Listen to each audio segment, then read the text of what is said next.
The three-row crossover segment has more players than ever, and here are the two brand new players. In the red is the 2024 Mazda CX-90, specifically the plug-in hybrid, and in the white is the all-new 2024 Toyota Grand Highlander, and we have it in the hybrid guise. My name is Jay, Steph's on vacation, and this is Modern Motoring. Out of all the three-row crossovers on the market, the reason we picked these two to compare are they are all new models, Toyota with the Grand Highlander and Mazda with the CX-90. Now specifically, the Highlander we have is the Hybrid Limited, which is second from the top.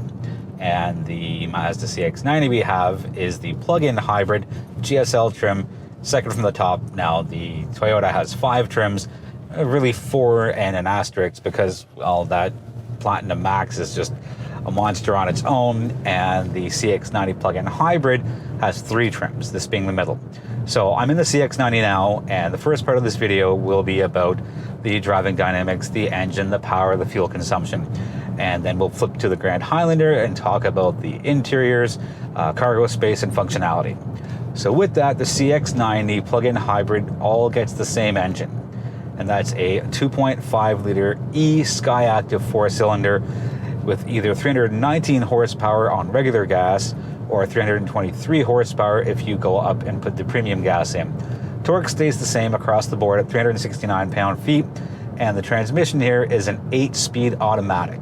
Moving over to the Grand Highlander Hybrid, that uses a 2.5 liter 4-cylinder engine, 243 horsepower, and Toyota doesn't publish torque figures, so I don't even want to begin to guess what it is, but I can say that Toyota uses their eCVT, whereas Mazda uses an 8-speed automatic transmission. Now, on paper alone, the Mazda is more powerful, and that's how it feels on the road as well. I've had both cars for 7 days, this being day 7, and I've put a decent amount of mileage on both, and I've tried to do similar drives as far as the even balance on the highway, on city streets, and out in the country. So yes, the Mazda is more powerful on paper, it's more powerful as far as drive feel goes, it's got the agility over the Grand Highlander, it's a little more on the nimble side, and the driving dynamics are just simply more enjoyable here in the Mazda. And Mazda's got that going for them. They're pretty renowned for having that zoom zoom, if anyone remembers those old commercials that Mazda had. But in the modern world, the CX-90, for its size and weight over 5,000 pounds, drives incredibly well. Now the Grand Highlander doesn't drive poorly. In fact, it drives quite well considering the size and weight of it, which is also over 5,000 pounds. But I just find that if you want something with a little more of a lively driving feel, the CX-90 is definitely going to give you that over the Grand Highlander. On the fuel consumption side, let's start with the Mazda. Blended total comes out to 9.4 liters per 100 kilometers here with the plug-in hybrid. Over on the Grand Highlander hybrid side for the limited trim, which is again second from the top, that dips all the way down to 7 liters per 100 kilometers, and that is a remarkable number, again, considering the size and weight of the vehicle.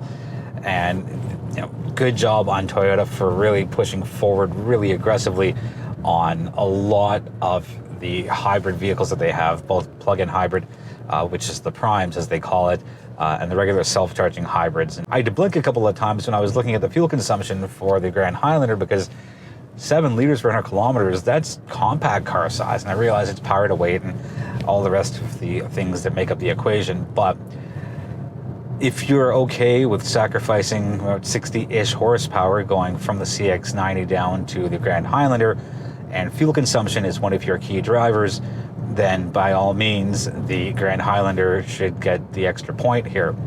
Now, interestingly, with Mazda's big power figures here, as well as the Grand Highlander's lower figures, they both get 3,500 pounds of towing. So if towing is part of the equation for you, whether it's a boat or a trailer or a camper, whatever it happens to be, if towing is going to be something you do with either the CX-90 or the Grand Highlander, know that they're evenly spec'd out. I realize it's not a direct comparison because the Toyota Grand Highlander is not a plug-in hybrid. I feel there will be a prime version that comes out in the next couple of years as we go towards electrification, and that the CX-90 is. Now, I couldn't compare the gasoline CX-90 against the Grand Highlander hybrid because, well, that's not a fair fight either. Last touch will be on the drive modes. Here in the CX-90, we have Sport, Normal, and EV. And over in the Grand Highlander, we have Eco, Normal, and Sport. I've bounced around in all three drive modes in the Grand Highlander. If I were to own it and drive it on a long-term or permanent basis, I would keep it in Eco for almost all of my time, and if I needed that little extra feel and push of boost, I would go up to the normal mode. Now, the cool thing here with the CX-90 is you can store your battery power and use it on demand, and you use the self-charging battery to go up and get your up to 42 kilometers of electric range. I'm in the Grand Highlander, and let's talk about the interior going from the rear to the front. So as far as cargo space goes, the Grand Highlander wins by a lot. Total cargo volume in this vehicle is 2,761 liters. In the CX-90, it is only 2,101. So that is a pretty significant difference. Now, I realize that you're not buying a three-row crossover to have the seats down all the time. So your cargo space with the third row up in the Grand Highlander comes in at 586, and the third row up in the Mazda CX-90, 423. So not a huge difference, but the differences keep getting larger when the third row goes down and then when the second row goes down. So if it's cargo space that is one of your key decision factors, the Grand Highlander is going to win. For third row comfort, the Grand Highlander wins for me.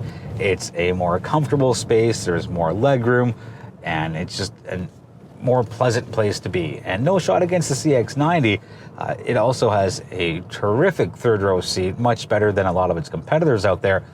But in comparison to the Grand Highlander, it's a little more on the comfortable side, and I can see myself spending an extra few hours in the third row of the Grand Highlander as opposed to the CX-90. Outboard passengers in the third row both get USB ports in the Grand Highlander as well as the CX-90. Moving up to the second row, I have the captain's chairs configurations for both vehicles. You can get an 8-seater with the Grand Highlander, and you can get an 8-seater with the CX-90. I find them equally comfortable. I'm going to call it a tie as far as what it's like to be there, and the seats are on rails, so they go forwards and backwards, and the seat back also reclines. Both evenly comfortable, both evenly a great place to spend time for a longer road trip. Now, here's the issue I have with the Grand Highlander. To fold the second row of seats flat, it's a two-stage process, and stage 2 of it is reaching to the bottom of the seat in the second row, pulling up a lever which feels pretty flimsy, and it kind of feels like I might break it sometimes. And that's how you get that second row of seats to fold flat. In the CX-90, it's one lever, you pull it, and the seat falls down nice and simple. Now, as far as getting into the third row from the second row, I'm going to call it even. The one little asterisk might be for some people that the Grand Highlander does have a little handle. It's there. It doesn't make that much of a difference, but for some people it can. For me, I just put my hand on the seat back of the second row seat that is folded and just push my way in there. A cool party trick that the Grand Highlander has is there's a little center console, not very tall, I'd say maybe, 4, 5, 6 inches, but it's removable. Just pull a little tab and pull the whole little console forward, and out it comes, giving you an easier way to get from the third row to the second row, or second row to the third row. The party trick that Mazda has for their second row in the CX-90 is not nearly as cool, but it's still something. There is a foldable cup holder. Holds 2 cups, and it is on the driver's side seat, or behind the driver's seat.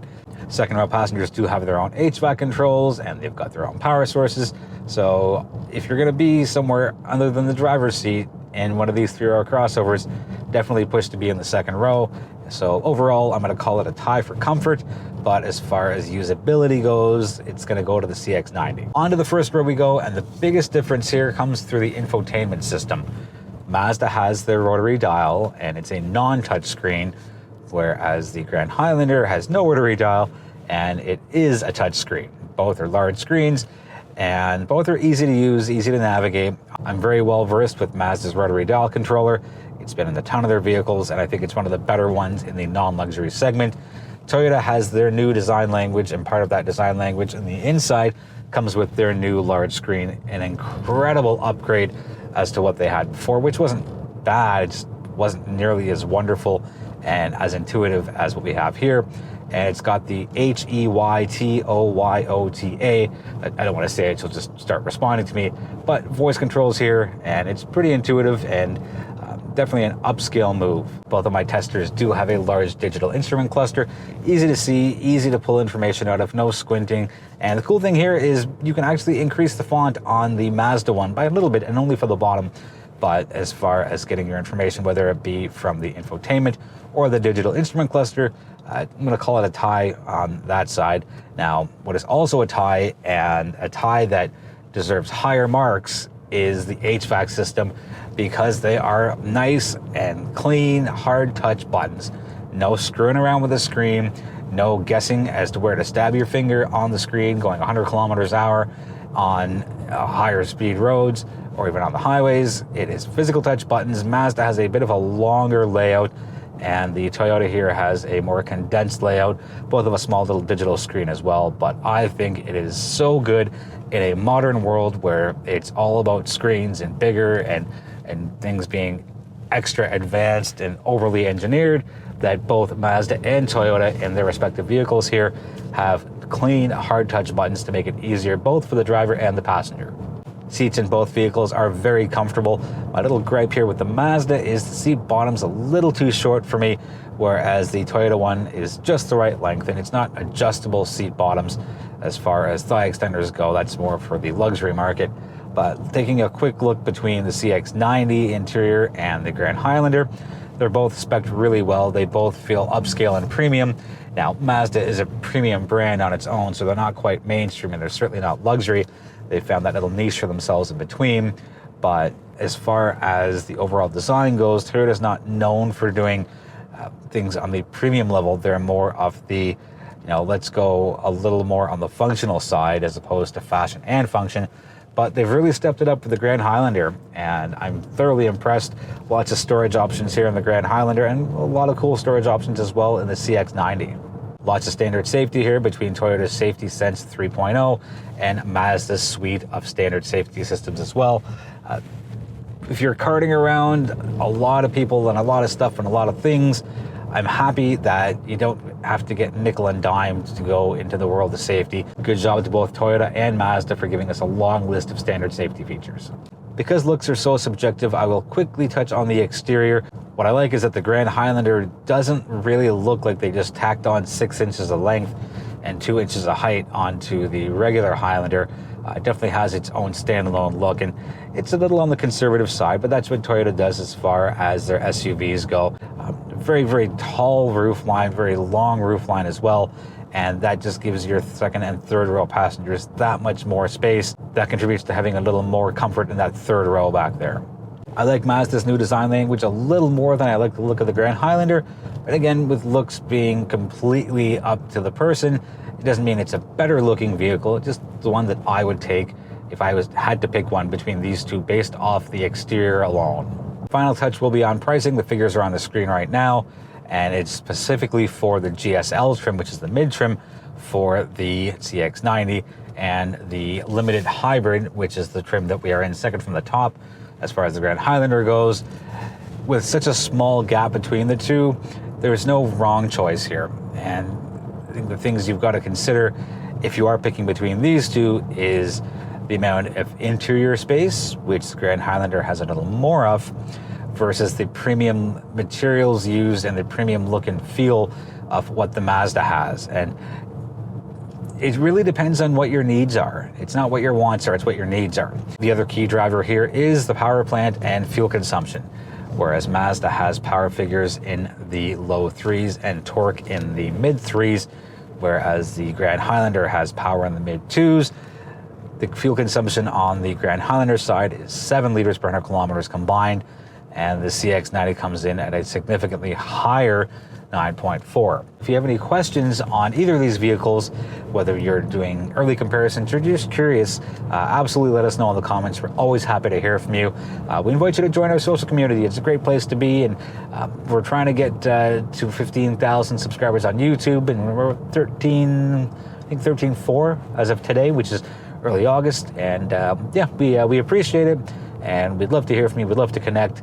So on behalf of Steph and myself, we thank you so much for watching. We appreciate you, and we're happy you're here, and we wouldn't have a channel without you. Thanks so much for watching, and we'll see you in the next video.